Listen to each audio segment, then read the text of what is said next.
Nearly 6 months ago, Helene tore through the mountains of North Carolina. This week and next, our Tar Heel Traveler crew is updating us on how the area and how the people are doing. Tonight, Scott Mason is in the Fairview-Craigtown area, east of Asheville, with a story of a courageous rescue amid heartbreaking loss.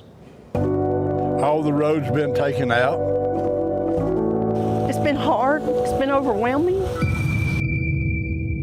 We didn't know anything was happening here. It was chaotic. We lost 9 on that side and 3 on this side. You lost 12 family members? Yeah. You think about it all the time. But it gets easier, you know. But it's unimaginable, you know, that you could lose that many people at one time with all this that happened. I guess the force of the water was just so much. And it's the force behind it was, you know, a mixture of rock, trees, and mud. Millions of tons. And during this time, you were rescuing 3 other people? Yes. One of the houses had got washed down, and that's when we found the 3. All the debris was right there, and they were right there in that. Trapped in it? Yes, they were trapped.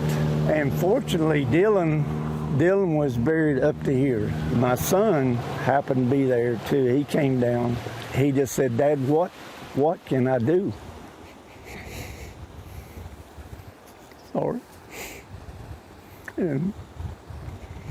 And so I said, you know, I don't know what to tell you, but just to. So we started just ripping stuff with our hands, reaching under them and ripping stuff, trying to get Dylan pulled out. I didn't know if the boy was going to make it, actually.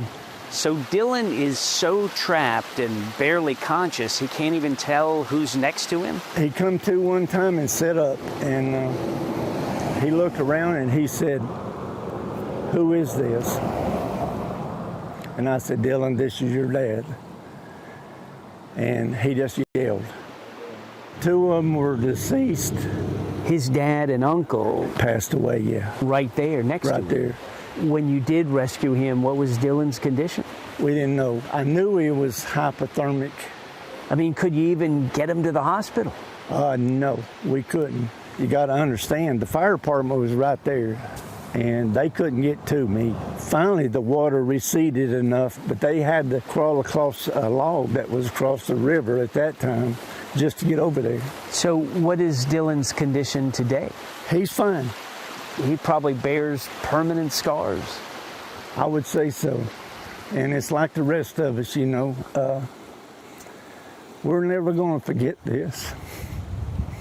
But can you move forward? Yeah. Yeah, it's day by day, you know.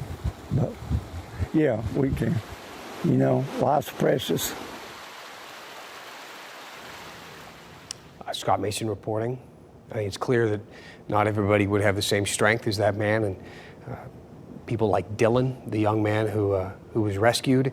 Again, he said that Dylan is fine. He is going back to having a reasonably normal life, but normalcy and that search for it in western North Carolina, that'll be the theme of tomorrow night's Tar Heel Traveler.